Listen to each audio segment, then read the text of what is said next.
ఓం ఓం ఓం విశ్వాని దేవ సవితర్దురితాని పరాసువ యద్భద్రం తన్న అసువ.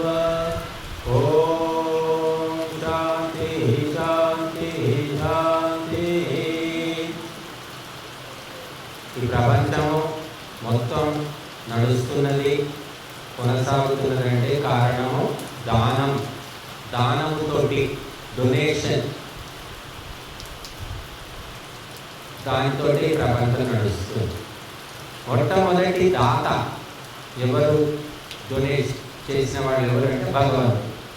భగవంతుడు సృష్టిని చేసి తాను అనుభవించకుండా, అట్టి పెట్టుకోకుండా జీవుల కోసం సమర్పితం చేసేసాడు. అందుకే పరమదాత, మహాదాత పరమాత్మ. ఆయన ఇచ్చాడు కాబట్టి మనం వాడుకుంటున్నాం. తల్లి తండ్రి వండుకొని మొట్టమొదలు తింటే ఏ బిడ్డకు కూడా తిండి దొరకదండి. వాళ్ళు పిల్లలకు పెట్టిన తర్వాత మిగిలితే తింటారు, లేకుంటే లేదు. పరిస్థితులు బాగలేకపోతే వాళ్ళే కడుపు మార్చుకొని పిల్లలకు తినిపిస్తూ ఉంటారు. అలాగా భగవంతుడు పరమ పిత కాబట్టి ఈ మొత్తము బ్రహ్మాండాన్ని సృష్టి చేసి అనుకూలంగా అన్నీ అమర్చి మానవులకు అప్పచెప్పేశాడు. అప్పచెప్పిన తర్వాత మనుషుల్లో రాగద్వేషాల వల్ల మరి అందరికీ సరైనటువంటి సౌకర్యాలు కానీ, భోజనము కానీ అందడం లేదు. కాబట్టి దానంతో ప్రపంచం నడుస్తుంది. మనం మహాభారతంలో చూస్తాం, కర్ణుడు గొప్ప దాత అంటుంటారు. మిగతా వాళ్ళు ఏం దానం చేయలేదా అంటే చేశారు, మిగతా వాళ్ళు చేశారు. కానీ కర్ణుడికి పేరు వచ్చింది. కర్ణుడిలో ఆ దాన గుణం ఉంది, దాంతోపాటు దుర్గుణాలు కూడా ఉన్నాయి. దుష్ట చతుష్టయం అంటారు, విన్నారా? భారతంలో దుష్ట చతుష్టయం ఎవరు? దుర్యోధనుడు, దుశ్శాసనుడు, శకుని, నాలుగవది ఎవరు? కర్ణుడు. కర్ణుడు మరి కర్ణుడు గొప్ప దాత అంటారు కదా. ఇదేంటి దుష్ట చతుష్టయంలో ఒకటేమిటి అంటే మరి అంతే, చెడుకు చెడు, మంచికి మంచి. కనుక దుర్యోధనుడు దాత కాదు, దుష్ట చతుష్టయంలో ఒకటి కానీ దాత కాదు. కానీ కర్ణుడికి అటువంటి పేరు వచ్చిందంటే అదొకటి ఉంది గుణం. ఇలాగే ఒకప్పుడు బాగా వర్షాలు పడుతున్నాయట, ఆపకుండా అదే పనిగా వర్షాలు పడుతున్నాయి. బ్రాహ్మణులందరూ కూడా నిత్యాగ్నిహోత్రం చేసుకోవాలంటే కర్రలన్నీ కట్టిపోయాయి, చేసుకోవడానికి కుదరడం లేదు. బ్రాహ్మణులంతా పోయారు, దుర్యోధన దగ్గరికి వెళ్ళారు. కర్రలు లేవంటే మాకే పొయ్యిలోకి లేవయ్యా అని కట్టిపోయినాయి, మీకు ఎక్కడి నుంచి వాళ్ళు అన్నాడు. దుర్యోధనుడు ఎవరిని అడిగినా కూడా కష్టమే, ఇప్పుడు రోజులు ఆపేసుకోండి, అందరూ చేయడం ఎందుకు, ఒకరు చేసుకోండి అని ఏదో చెప్పారు సలహాలు. ఇంకా అందరూ పోయి దాత మహాదాత కర్ణుడు కదా, ఆయన దగ్గరికి పోతే ఏమైనా చేస్తాడు, ఏమైనా పోతే. కర్ణుడు లేకపోతే ఆయన పరిస్థితి కూడా అలాగే ఉంది.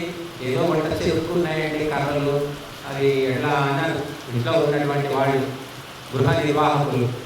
అంటే కర్ణుడు ఆలోచించాడు, వచ్చిన వాళ్ళు ఒట్టి చేతులతో పోకూడదు, ఏం చేయాలని ఆలోచిస్తే అప్పుడు ఆయనకి ఏం వచ్చిందంటే, పూర్వము ఇళ్ళు కట్టడానికి వాసాలు ఇవి ఉండేవి, దూలాలతో ఇల్లు కట్టేవాళ్ళు. అప్పట్లో వాళ్ళు మహారాజులు కాబట్టి చందనం చెక్కలతోటి దూలాలు అన్నమాట. ఆ చందనం చెక్కలన్నీ తీసుకోండి, మీకు ఎన్ని అవసరమైందని తీసుకోండి, పూల కొట్టేసి అని చెప్పేసి ఆ వాటితోటి అగ్నిహోత్రం చేసుకోండి అని చెప్పాడు. అంటే వాళ్ళు పూల కొట్టుకోలేదు, ఎవరో పని వాళ్ళని పెడితే తీసి ఇచ్చేసాడనమాట. అందుకని ఎందుకు చెప్తున్నానంటే, పరిస్థితులను గమనించుకొని కూడా దాన బుద్ధి మానకుండా ఉన్నవాళ్ళు గొప్పవాళ్ళు. మా పరిస్థితి బాగాలేదండి, మీరు బాగానే వచ్చి అడుగుతున్నారు, మొన్ననే వినాయక చవితి ఇచ్చాం, ఇంకేదో ఇచ్చాం, మళ్ళీ వచ్చారేమిటి అంటారు కొంతమంది. సరే మళ్ళీ వచ్చారు, వచ్చినప్పుడు వాళ్ళకి వినాయక చవితి వాళ్ళకు 5,000 ఇచ్చావు, వీళ్ళకి 500 ఇవ్వు, ఇవ్వచ్చు 500, కాకపోతే 50 రూపాయలు ఇవ్వు.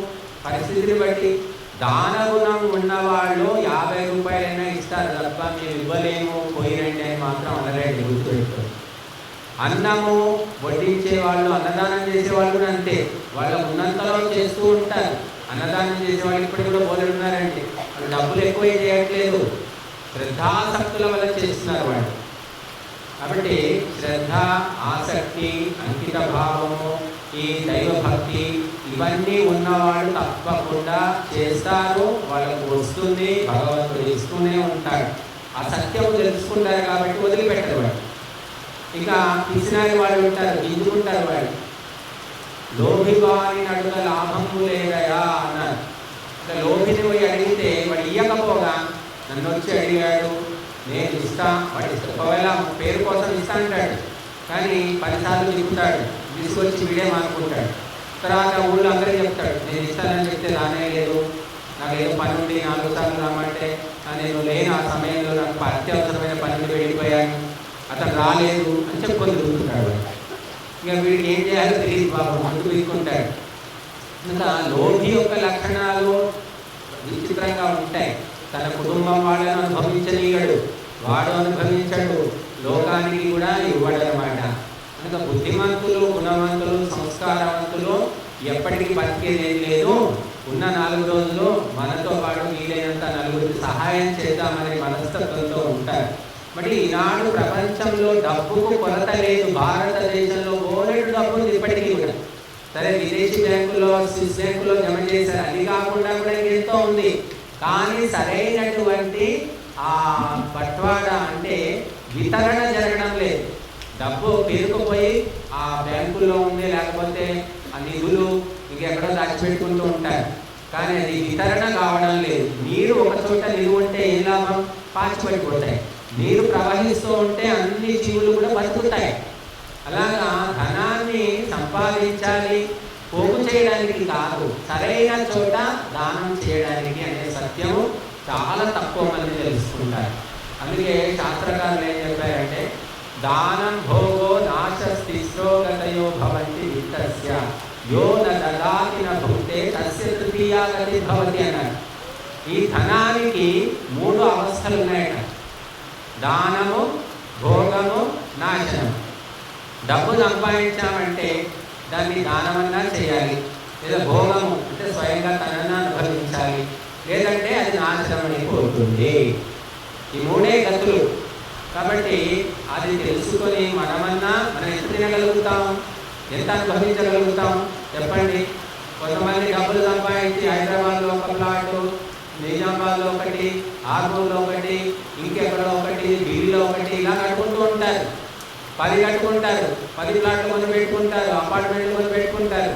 కానీ ఉన్నది ఒకటే శరీరం, ఒకటే మంచం మీద ఒకసారి పడుకోగలుగుతాడు, 10 చోట్ల ఉండలేడు కదా. అవి ఎవరో పట్టుకోలేడు, చూసుకోలేడు, ఎవరో కబ్జా చేస్తాడు, ఆక్రమిస్తాడు, జరుగుతూ ఉంటాయి. కాబట్టి మనము దాన గుణం అనేది ఉన్నంతలో దానం చేసుకోవాలి. అసలు లేదు అనే మాట అనకూడదు. సాధ్యమైనంత వరకు కూడా 100 రూపాయలు ఇవ్వలేవు, 1 రూపాయి ఇవ్వగలుగుతావు కదా. కొంతమంది వస్తుంటారు మన దగ్గర, భక్తులు వచ్చినప్పుడు రూపాయి బిళ్ళలు, 2 రూపాయల బిళ్ళలు కూడా పెడుతూ ఉంటారు. వాళ్ళ స్థాయికి అది గొప్పే కావచ్చు. కొందరు డబ్బున్నా ఇవ్వలేదు, కొందరు లేకపోయినా వాడు ఇవ్వాలనుకుంటాడు. ఇలా రకరకాలైనటువంటి వ్యక్తులు ఉన్నారు. కాబట్టి మనం దాన ప్రవృత్తిని పెంచుకోవాలి. నిన్న మనం చెప్పుకున్నాం 10 పాపాలు 10 పుణ్యాలు. పుణ్యాల్లో ఏమిటి ముఖ్యమైనది? దానం. శరీరంతో చేసే పుణ్యకార్యం దానము అని చెప్పారు. రక్తదానమా, శ్రమదానమా, అవయవదానమా, ఇంకా ఏమో రకరకాల దానాలు ఉన్నాయి. అన్ని దానాల కంటే కూడా ప్రాణదానం, ప్రాణదానం అనేది కూడా ముఖ్యమైనటువంటిది. సమయానికి రక్తదానం చేస్తే ఆ రక్తం బతుకుతారని చెప్తున్నారు. కానీ మాంసాలు తిని పాడు పనులు చేసిన వ్యక్తి యొక్క రక్తము మన శరీరంలో ఎక్కిస్తే ఏమవుతుంది? అది వేదానికి, ఆయుర్వేదానికి అనుకూలమా? ఆలోచిస్తే మాత్రం విచిత్రంగా ఉంది. కాబట్టి రక్తదాన సంగతి నేను చెప్పలేను, కానీ మిగతా దానాలన్నీ కూడా మంచివే, చేయవచ్చు. వీలైనంత వరకు కూడా మనం దానం చేయవచ్చు. నేను విశేషంగా మనం చెప్పుకున్నాము. కాబట్టి మనుషుడు పాపాలు విపరీతంగా తయారైపోయాయి. పాపాత్ములు పాపాలు చేయడం అనేది ఒక సామాజిక కార్యక్రమం అయిపోయింది. ఒక చెడు పని చేయాలంటేనేమో చాటుకు వెళ్ళి ఊరవతల వెళ్ళి చేసుకునేవాడు ఒకప్పుడు. ఇప్పుడు ఏమిటంటే ఒక్కడుండేవాడు కాబట్టి భయంతో ఊరవతల చేసుకునేవాడు. ఇప్పుడు ఒక్కడు కాదు, 100 మంది తయారయ్యారు. కాబట్టి అది ఒక పెద్ద సొసైటీ అయిపోయింది, వాళ్ళు ఒక గ్రూప్ అయిపోయారు. కాబట్టి వాళ్ళు అన్ని పనులు చేస్తున్నారు, వ్యభిచారం చేస్తున్నారు, పేకాట ఆడుతున్నారు, తాగుతున్నారు, ఇంకా ఏమేం చేస్తున్నారో కొత్త కొత్తవి మన ఊహ, డ్రగ్స్ ఇవన్నీ పాత పడిపోయాయి. ఇవన్నీ పాతలే కదా, తాతలు తాగారు, తిన్నారు, తంగారు. మనం అదే చేస్తే కొత్త ఉంది, డ్రగ్స్ తీసుకోవాలి.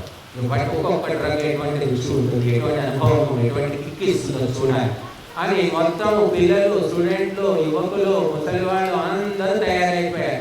మనకు టన్నుల కొద్దీ గంజాయి, నల్లమందు, ఇంకేమో వాళ్ళు రకరకాల వెరైటీస్ ఉన్నాయి, అన్నీ దొరుకుతున్నాయి.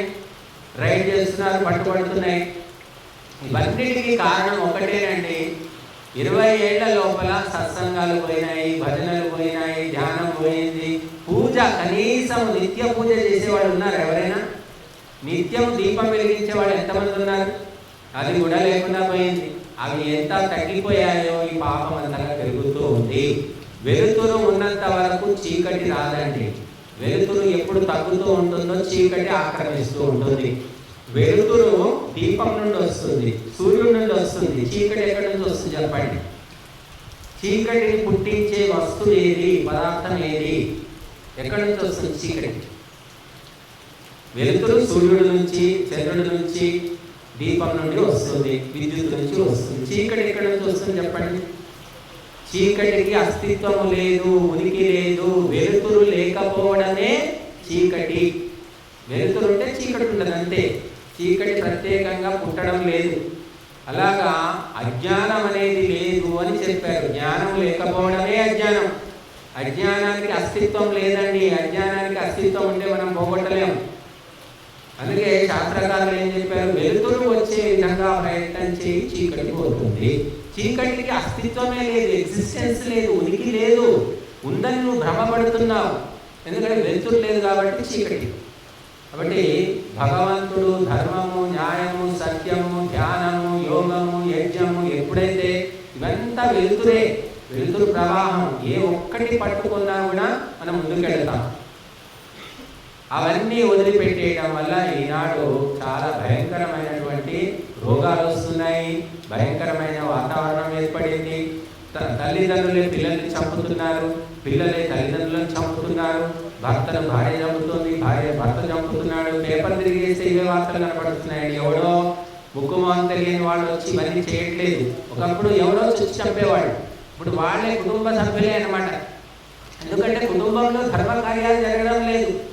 వండుకున్నామా, తిన్నామా, తిరిగామా, ఇంతే. సత్యనారాయణ వ్రతం అంటున్నారు, అదొకటి మిగిలింది. అది ఎంతసేపు చేస్తున్నాం, ఎప్పుడైపోతుందా అని ఆయనకుంటుంది, అప్పుడు ఉంటుంది, అరగంటలో ముగించుకుంటున్నారు. ఇంకేం ధర్మం? శ్రద్ధ ఎక్కడుంది? పనికి మాలిన కార్యక్రమాలు గంటలు గంటలు కూర్చొని చేస్తున్నారు. ఇక్కడ మనం మామూలుగా 2 గంటలు కూర్చుంటున్నాం, యజ్ఞము అవి ఇవన్నీ 2 గంటలు, మళ్ళీ భజనలు, ప్రవచనాలు అదో 2 గంటలు, 3-4 గంటలు రోజు కూర్చుంటున్నాం. కనుక ఈ ధర్మ కార్యక్రమాలు జరగకపోవడమే అధర్మానికి మూలము. ధర్మం ఎక్కడ ఉంటుందో అక్కడ అధర్మము ప్రవేశించే అవకాశమే లేదు. కాబట్టి గృహస్థాశ్రమము అనేది స్వర్గం అని చెప్తుంది శాస్త్రం, నరకం అని చెప్పట్లేదు వేదంలో ఎక్కడా కూడా. ఈరోజు గృహశాంతి మంత్రాలు చదివాం మనం. గృహశాంతి అంటే ఏమిటి? ఎక్కడి నుంచి వస్తుంది శాంతి అంటే ఉన్న కుటుంబ సభ్యులందరూ కూడా ఎవరి కర్తవ్యాలు వాళ్ళు నెరవేర్చుకుంటూ పరస్పరం సహకరించుకుంటూ ప్రేమపూర్వకంగా మెలిగితే శాంతి, లేకపోతే అశాంతి. కుటుంబ సభ్యుల కర్తవ్యం ఏమిటి? భార్య కర్తవ్యం ఏంటి? భర్త కర్తవ్యం ఏంటి? పిల్లలు ఎలా మెలగాలి? ఎక్కడ, ఏ స్కూల్లో, ఏ కాలేజీలో, ఏ యూనివర్సిటీలో చెప్తున్నారండి? ఎక్కడా లేదు. పొట్టపూటి చదువులు, బానిస చదువులు, మెకాలే చదువులు, అవి చదువుతున్నాం. కనీసం మనకు జలుబు వచ్చినా, జ్వరం వచ్చినా, చిన్నపాటి ఏదైనా దెబ్బ తగిలినా కూడా ఏం చేసుకోవాలి, కడుపు నొప్పి వస్తే ఏమైనా ట్రీట్మెంట్ చేసుకోవాలా, ఏమిటి అనే జ్ఞానం కూడా ఈనాడు ఎంఏ చదివిన వాడికి కూడా లేదు. కాబట్టి విద్యా విధానం మారాలి. మారాలి అంటే ప్రజల నుంచి డిమాండ్ రావాలి. ప్రజలు అడిగినప్పుడు ప్రభుత్వాలు ఏం చేస్తాయి? విద్యా విధానం మారడం లేదు, వైద్య విధానం మారడం లేదు, లక్షలు కుమరిస్తున్నారు. ఒక సామాన్యుడు ఎలా బతకాలి? లక్షలు ఎక్కడి నుంచి తేవాలి? ఎవరిని చంపాలి? ఎవరింట్లో పడి దోచుకోవాలి? క్యాన్సర్ వచ్చిందంటే ఒక సామాన్యుడు చావాల్సిందే. ఎందుకంటే 5 లక్షలు 10 లక్షలు కీమోథెరపీ అంటాడు, ఇంకేదో బతుకుతాడని కూడా వాళ్ళు గ్యారెంటీ ఇవ్వరు. ఖర్చు అయితే పెట్టండి, ప్రయత్నం చేద్దామండి అంటారు. సామాన్యుడే అంటే సామాన్యులు చావాల్సిందే. సామాన్యులను ఉసురు పోసుకునేటటువంటి సమాజము వ్యవస్థ ఉంటాయా? ఆలోచించండి. మనం కేవలం ధనవంతులే బతకాలా? కేవలము విద్యావంతులే బతకాలా? మిగతా వాళ్ళు ఏం కావాలి? అందుకని మహర్షులు ప్రతి ఒక్క మానవుడు, ప్రతి ఒక్క జీవి కూడా బ్రతికేటటువంటి వ్యవస్థను ఏర్పరిచారు. అటువంటి సమాజాన్ని మనకు అందించారు, బోధించారు. ఏనుగు బతకొచ్చు, చీమ బతకొచ్చు, చేప బతకొచ్చు, తిమింగలం బతకొచ్చు, కోటీశ్వరుడు బతకొచ్చు, కూలి చేసుకునే వాడు కూడా సంతోషంగా ఆయుర ఆరోగ్యాలతో బ్రతకవచ్చు. అటువంటి వైదిక వ్యవస్థ మహర్షులు మనకు అందించారు. అది మనం మర్చిపోయాం, వదిలిపెట్టేశాం. ప్రపంచమంతా కూడా సంక్షోభం ఈనాడు. కుటుంబ జీవితం అనేది లేదు ఎక్కడ. ఇంకేదో భారతదేశంలో సగం మిగిలింది, ఇంకా సగం మిగిలింది. ప్రపంచంలో ఎక్కడ ఫ్యామిలీ లైఫ్ అనేది లేదండి. ఒకసారి పెళ్లి చేసుకుంటే పడుండాలి, ఎప్పటికీ పడుండాలనే నియమము ఇప్పటికి కూడా 90% భారతదేశంలో స్వచ్ఛందంగా అమలవుతుంది. 10% విడాకులు ఉన్నాయి మన దేశంలో. విదేశాల్లో 99% విడాకులు, 1% ఒకసారి చేసుకుంటే జీవితాంతం ఉండేవాళ్ళు 1%. ఎందుకు ఈ విధంగా అంటే మన శాస్త్రాలు, మన వేదాలు అన్నీ చెబుతున్నాయి. మనం పూజించే దేవతలు, చాలా మంది దేవతలను పూజిస్తున్నారు. మరి దేవతల నుంచి మనం ఏం నేర్చుకోవాలి? సీతారాముడు విడిపోయారా? విడాకులు తీసుకున్నారా? తీసుకుంటారా? పార్వతీ పరమేశ్వరులు విడిపోయారా? విడాకులు తీసుకున్నారా? రుక్మిణి కృష్ణులు, దేవతలందరూ కూడా ఎప్పటికీ కలిసి ఉన్నారు. సత్యయుగంలో, ద్వాపర యుగంలో, కలియుగంలో, త్రేతాయుగంలో ఎన్ని యుగాలు గడిచినా వాళ్ళు మారరు, కలిసే ఉంటారు. వాళ్ళని పూజించే మనం ఎలా ఉండాలి? మనం కనుక భర్త చెప్పినట్టు భార్యలంతా వాళ్ళు విన్నారు కదా. సీతమ్మ భర్తను అనుసరించింది కాబట్టి దేవత అయింది. భర్తకు వ్యతిరేకంగా ఆమె ఉద్యమం చేస్తుంటే దేవత అవుతుందా? భర్తను చక్కదిద్దుకోవాలి, మంచి మాటలతో చెప్పాలి, ఆలస్యమైనా పర్వాలేదు అనే సిద్ధాంతం మనది. సతీ సావిత్రి, సతీ సుమతి, సతీ సక్కుబాయి, సతీ సులోచన, ఎంతమంది మహిళామణులు భర్తలను అలా ఎలాంటి రాక్షసులైన భర్తలను కూడా దారికి తెచ్చారు. వాడు మండోదరి ఉంది, రావణాసుడి భార్య, హిరణ్యకశిపుడి భార్య లీలావతి, వాళ్ళంతా పతివ్రతలను చెప్పుకుంటున్నాం మనం. ఈనాడు పాతివ్రత్యం అనేది కనిపించడం లేదు. భర్తను కాల్చుకు తినే వాళ్ళు ఎక్కువైపోతున్నారు. మంచివాళ్ళు లేరంటారు, ఉన్నారు. మంచి వాళ్ళ గురించి పేపర్లలో రాయాలండి. భర్తను కాల్చుకుంది, పిరసిపు చంట పెట్టింది, లేదా భార్యను వేపుకున్నాడు, ఇలాంటి వార్తలే వస్తాయి పేపర్లో. కాబట్టి ఇవన్నీ ఎందుకు తగ్గిపోతున్నాయి? కుటుంబ వ్యవస్థ అంటే చెప్పేవాళ్ళు లేరు, సదుపదేశం చేసేవాళ్ళు లేరు, సత్సంగము లేదు. వచ్చామా, తిన్నామా, మొక్కామా, వెళ్ళిపోతున్నాం, అయిపోయింది. దీనివల్ల కనీస జ్ఞానం లేకపోవడం వల్ల ఎంతో మంది కుమిలిపోతున్నారు, నాశనమైపోతున్నారు. ఒక్క మాట చెవిలో పడితే వాళ్ళ జీవితాలు బాగుపడతాయి. పడాలి అంటే చెప్పేవాడు కావాలి.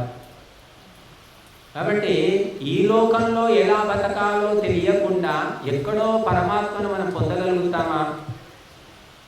ఎమ్మెల్యే కాకుండానే ఎంపీ అయిపోయి ప్రధానమంత్రి అవుతారా? అదే మోడీకి సాధ్యమైందేమో మొదలుకుంటారు. ముఖ్యమంత్రి అయిన తర్వాత ప్రధానమంత్రి అయ్యాడు. కొంతమంది డైరెక్ట్ ప్రధానమంత్రి అయిన వాళ్ళు ఉన్నారు కదా, రాజీవ్ గాంధీ. అందరూ కాగలుగుతారా? ఎన్నో అవస్థలు, ఎన్నో మెట్లు ఎక్కిన తర్వాతనే పై స్థాయికి వెళ్తాం మనం. కాబట్టి కుటుంబ వ్యవస్థ అనేది మూలము. అందుకోసమే మన శాస్త్రకారులు ఏం చెప్పారంటే బ్రహ్మచర్యాశ్రమం, గృహస్థాశ్రమం, వానప్రస్థాశ్రమం, సన్యాసాశ్రమం, 4 ఆశ్రమాలు అన్నారు. 4 ఆశ్రమాలే అన్నారు. మనం ఏమనుకుంటాం? ఊరవతల కట్టారు, వైదిక ధ్యానం, ఇదే ఆశ్రమం అనుకుంటున్నాం.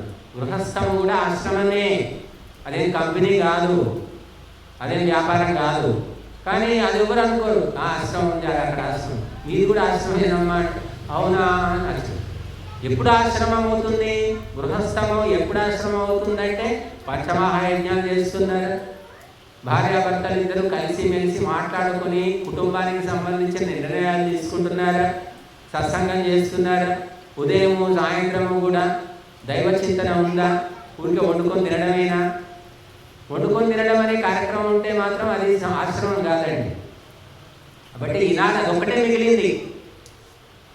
అది కూడా కొంతమంది మెల్లిగా మానుకుంటున్నారు. ఈ వండడం పెట్టడం తలపి మాకెందుకు, ఏదో ఫోన్ కొడితే అదే రెస్టారెంట్ పంపిస్తారు కదా వాళ్ళు చక్కగా అని చెప్పేసి. కనుక ఈ వంట కార్యక్రమం ఒకటి ఉంది కాబట్టి ఇంకా లాస్ట్ మిగిలిందేమో అనిపిస్తుంది గృహస్థాశ్రమం. ఆ వంట కార్యక్రమం కూడా ఈజీ అయిపోయింది అనుకోండి, ఫోన్ చేస్తే ఇంటికి వస్తుంది. ఇంకా భార్య ఎందుకు, ఎవడు చేసుకోవాలి, ఎందుకు వచ్చిన తిప్పలు ఇవన్నీ, ఈ పిల్లలు కనాలి, మళ్ళీ వాడికి లక్షల రూపాయలు కట్టి చదివించాలి, తర్వాత వాడు ఎక్కడో వెళ్ళిపోతాడు, ఇదంతా అవసరమా అనే ఆలోచన ధోరణి కూడా ఏర్పడింది. కాబట్టి మనము అన్ని ఆశ్రమాలే అని చెప్పారు, ఏది తక్కువ కాదు. కాకపోతే అన్నిట్లోకి పెద్దది గొప్పది ఏమిటి అంటే గృహస్థాశ్రమం అని చెప్పారండి. జ్యేష్ఠ ఆశ్రమము శ్రేష్ఠ ఆశ్రమము ఏమిటి అంటే గృహస్థాశ్రమం అన్నారు. ఎందుకు అంటే ఎందుకు అది గొప్పది అంటే ప్రొడక్షన్, అక్కడ సంతానం ఉద్భవిస్తుంది. ఆ సంతానమే బ్రహ్మచారి అవుతున్నాడు, వాడే వానప్రస్థ అవుతున్నాడు, అతడే సన్యాసి అవుతున్నాడు. గృహస్థులు సంతానం కలగకపోతే సన్యాసి ఎక్కడి నుంచి వస్తాడు? సన్యాసి సంతానం అంటాడా, బ్రహ్మచారి అంటాడా, వానప్రస్థి అంటాడా? అదొకటి. రెండవది ఏమిటంటే వచ్చిపోయే వాళ్ళు అతిథులకు, ఆ సాధువులకు దానము ధర్మము ఇవన్నీ వాళ్ళు సంపాదిస్తారు కాబట్టి చేస్తారు. సన్యాసి బ్రహ్మచారి వానప్రస్థి వాళ్ళకి సంపాదన ఉండదు. ఇప్పుడు మీరు వస్తారు, ఏమైనా దక్షిణ ఇస్తే మేము వాడుకుంటాం, మేమేం వ్యాపారాలు చేయట్లేదు, ఆస్తులు లేవు, ఉద్యోగాలు లేవు. అవి కూడా పెట్టుకున్న సన్యాసులు ఉన్నారనుకోండి, అది వేరే విషయం. కంపెనీలో పెట్టుకుని కూర్చున్నారు సన్యాసి, ఇంకా అది కలియుగ ప్రభావం. కనుక నిజమైన సన్యాస ధర్మం ఏమిటి అంటే ప్రజలకు ధర్మోపదేశం చెయ్యాలి. ఎదురుచాలాభ సంతుష్ట అన్నారు. ఇచ్చిందేదో దొరికిందేదో దాంట్లో తృప్తిగా ఉండాలట. అప్పుడు అక్కడ నిజమైన సన్యాసి. ప్రజలందరికీ ధర్మోపదేశం చేసుకుంటూ పరిభ్రమించడం, పరిప్రాటన, పరిభ్రమించాలి. కాబట్టి ఆశ్రమాలన్నింటిలో గొప్ప ఆశ్రమము గృహస్థాశ్రమం. ఎందుకు అంటే భార్య దేవత, భర్త కూడా దేవతే. అందుకే మనకు మాతృదేవో భవ పితృదేవో భవ అన్నారు. మొట్టమొదటి దేవతలు వాళ్ళే. మొట్టమొదలు కన్ను తెరిచి చూసేది ఎవరిని, తాకేది ఎవరిని, తల్లినే కదా. తల్లి తర్వాత తండ్రి, ఇద్దరు తర్వాత వాళ్ళ డ్యూటీ అయిపోతుంది. 5 ఏళ్ళు అయిపోయిన తర్వాత వాళ్ళ దగ్గర ఏం లేదు, చెప్పేది లేదు, వీడు వినడు కూడా. కాబట్టి ఏంటి, తీసుకెళ్ళి గురువు గారికి అప్పచెప్పండి అన్నారు. ఆచార్య దేవోభవ, 3వ దేవత. గురువుకి అప్పచెప్పేది లేదు. ఇప్పుడు గురువు దగ్గరికి పంపిస్తే మంచి మాటలు చెప్పి బాగు చేస్తాడు. ఎంతమంది పంపిస్తున్నారు? పిల్లల్ని వేసుకొని శ్రీలంక పోదామా, సింగపూర్ పోదామా, లేకపోతే ఇంకేటో పోదామా, ఫ్యామిలీ టూర్లు చేస్తున్నారు.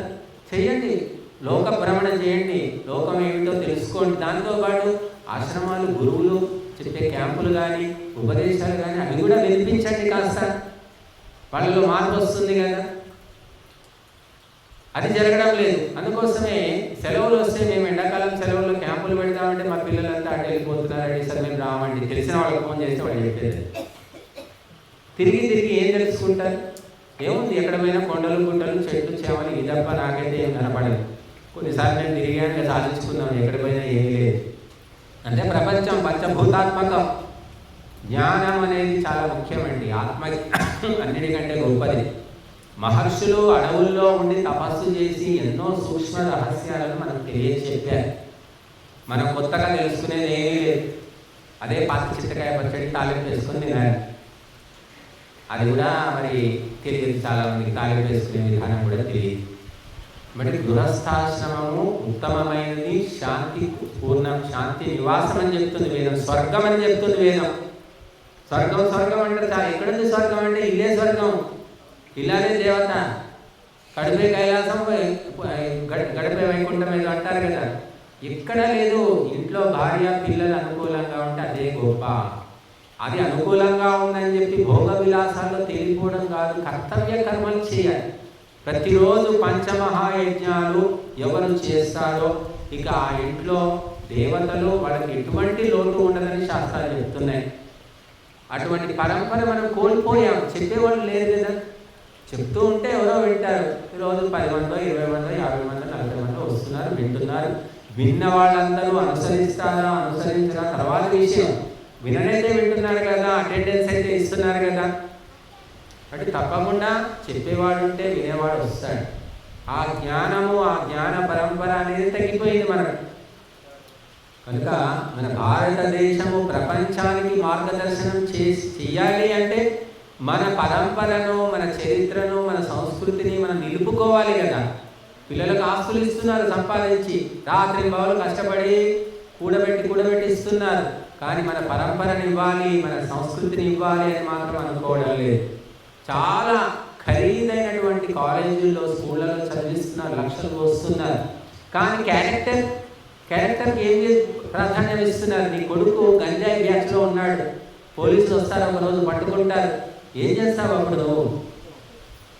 నీ కొడుకు తాగుబోతయ్యాడు, నీ కొడుకు తిరుగుబోతయ్యాడు, ఎప్పుడు నీకు తెలియదు నా కొడుకు బంగారం, నా కొడుకు దేవుడు, రామచంద్రుడు అని మురిసిపోతుంటాడు. ఇక నటిస్తుంటారు చక్కగా. ఎక్కడైతే పాటలు వాటి ఉంటాయో వాళ్ళు చక్కగా నటిస్తారు కాబట్టి నిజంగా నమ్ముతాడు వీడు. ఎప్పుడో పోలీసులు వస్తారు, పట్టుకున్నారు, జైల్లో వేశారు, అన్ని కబుర్లు వస్తాయి, ఇలా పోతే ఇవ్వమంటారు.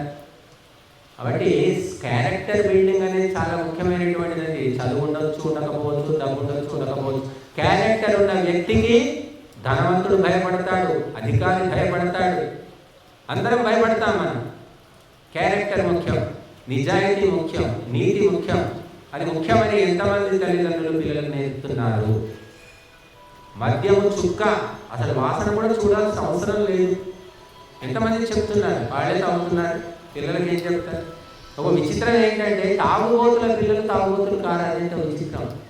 అంటే మా నాన్న తాగుతున్నాడు అంతా చూస్తారేమో, చూసి వాటికి వెలట వస్తుందో ఏం పాడు. చాలా చోట్ల చూశాను నేను, తాగుబోతుల పిల్లలు, మా పిల్లలు చాలా బుద్ధిమంతులండి, అలవాట్లేవు. అంటే మీ కూడా తాగుతారు అంత తెలుసు, నేను తాగుతాను, మా పిల్లలకు రాలేదండి అంటారు. మరి తాగుబోతులు కానీ అసలు తాగుడు అలవాటే లేని పిల్లలు పోయి తాగుతుంటారు. అది కూడా చూసాం. మరి విచిత్రం అనిపిస్తుంది. వాళ్ళ ఇంట్లో అసలు అలవాటే లేదు. ఎట్లా వచ్చింది వీడికి? ఏ సాంగత్య దోషం అంటారు, ఫ్రెండ్స్ ద్వారా వచ్చింది అంటారు. ఇప్పుడు కోమట్లో ఉన్న ఇళ్లలో అసలు మాంసం ఇప్పటికి కూడా ఉంటారు వాళ్ళు.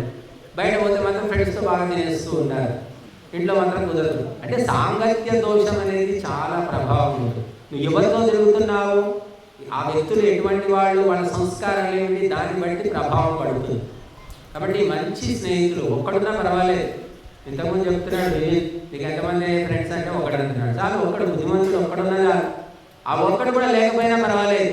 ఎందుకంటే నీచులు ఒక్కడైనా మనకు అవసరం లేదు. భగవంతుడే నీకు మిత్రుడు. ఆ భగవంతుని ధర్మాన్ని నమ్ముకుంటే ఎవరు ఉన్నా లేకపోయినా నీకు సహాయం తప్పకుండా దొరుకుతుంది. నువ్వు ధర్మ మార్గంలో నడిచినప్పుడు. నువ్వు ధర్మ మార్గంలోనే నడవడం లేదు. ఎందుకు పుట్టావు అంటే తినడం, తాగడం, తందనాలు ఆడడం, ఇంకేం ప్రోగ్రాం లేదు. ఖావో పివో మౌజ్ మనావో, eat drink and enjoy.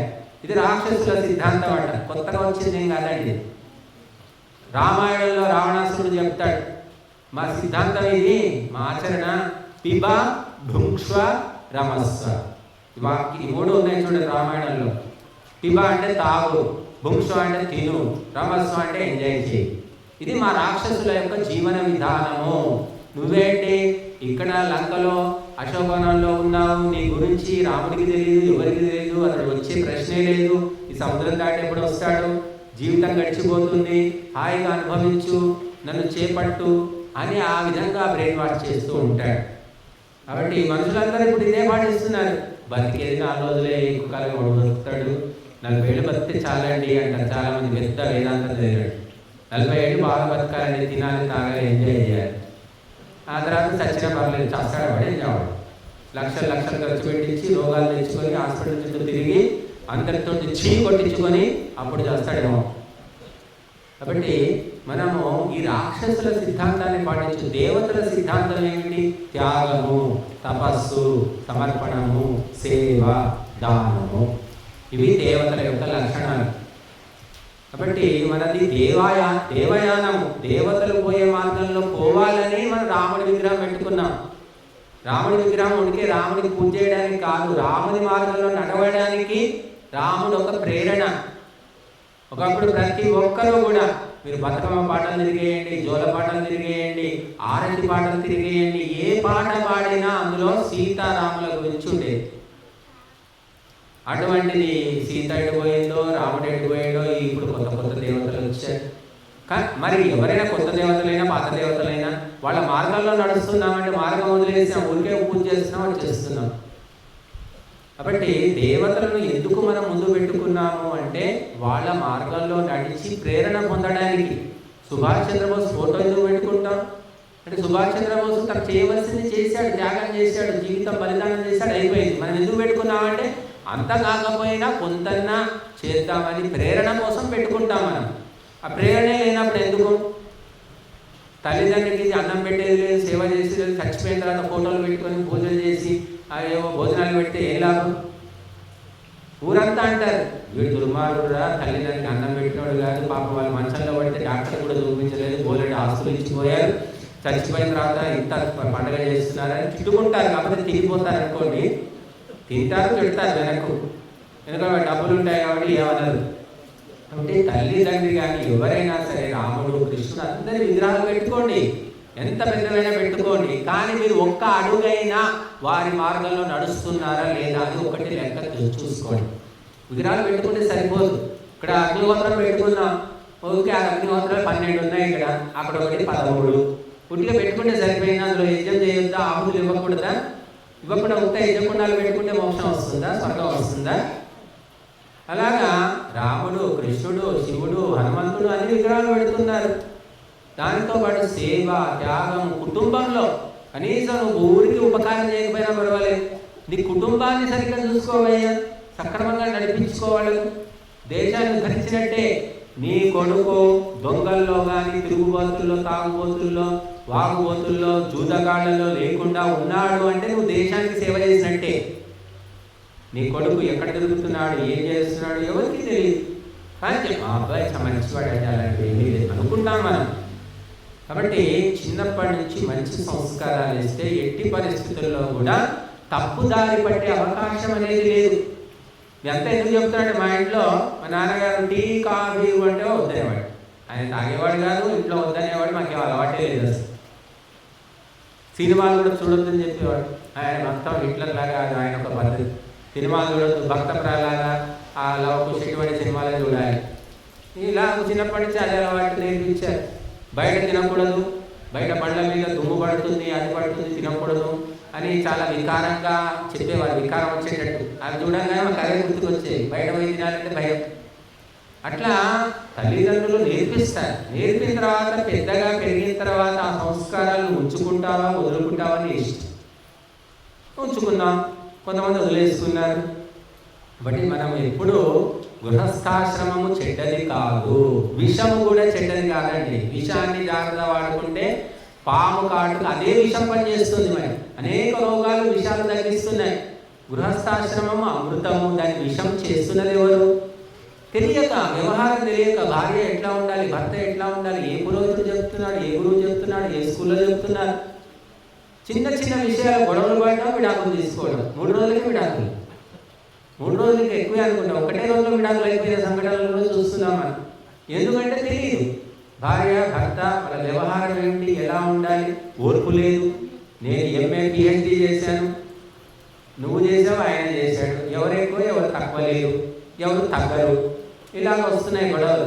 Ego problem అంటారు. అన్నిటికీ కారణం సత్సంగం లేకపోవడం. సత్సంగం ఉండి కొంత తెలివి ఉంటే సరే ఏదో నా కర్మ ఉన్నట్టుంది, మెల్లిగా తగ్గాలి, మనం మెల్లిగా మార్చుకుందాలే అని ఆ ఆలోచన వస్తుంది. కాబట్టి సత్సంగం లేక, ఉపదేశం లేక, స్వాధ్యాయం లేక చాలా కుటుంబాలు నాశనం అయిపోతున్నాయి. వ్యక్తులంతా కూడా జీవితాలను బలి చేసుకుంటున్నారు. చిన్న విషయం తెలియకపోవడం వల్ల, సమయానికి స్ఫురణ అనేది రావాలి, అది లేకపోవడం వల్ల. కాబట్టి గృహస్థాశ్రమము ఉత్తమాశ్రమము, శ్రేష్టాశ్రమము. మన దేవతలందరూ కూడా గృహస్థులేనండి, సన్యాసి దేవతలు ఎవరు లేరు. రాముడు గృహస్థుడే, కృష్ణుడు గృహస్థుడే, హనుమంతుడు బ్రహ్మచారి అంటున్నాం. కానీ అది హనుమంతుడికి కూడా మళ్ళీ సువర్చల కళ్యాణం అని చేస్తున్నారు. మరి మన ఎవరు అయ్యప్పని కూడా బ్రహ్మచారి అంటున్నారు. మళ్ళీ ఆయనకు పూర్ణ పుష్కర 2 భార్యలు అంటున్నారు.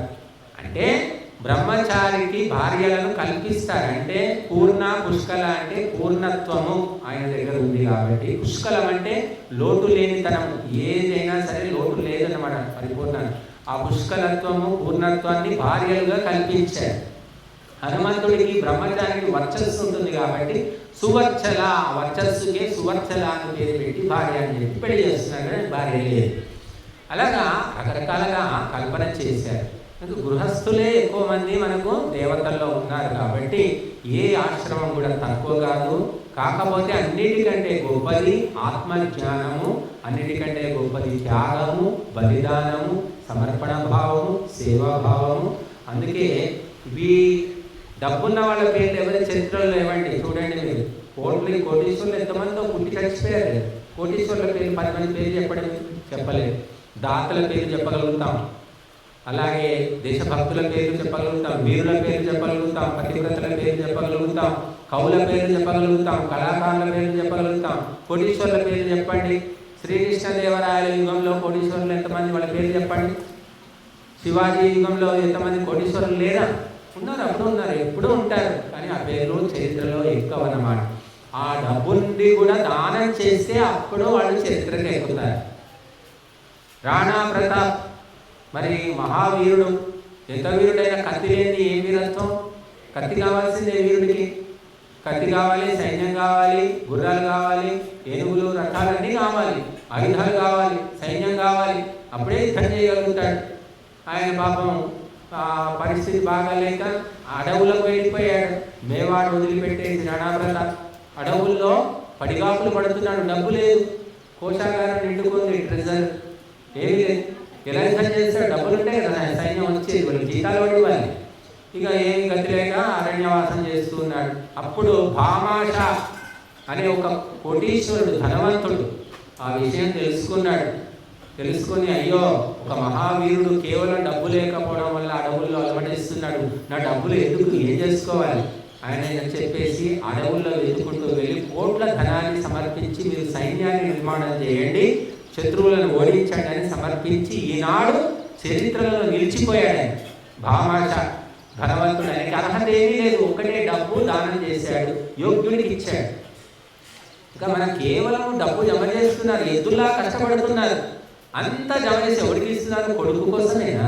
ధర్మము లేదా, దేశము లేదా, దైవము లేదా, సమాజం లేదా, ఎవరికి ఇవ్వకూడదా?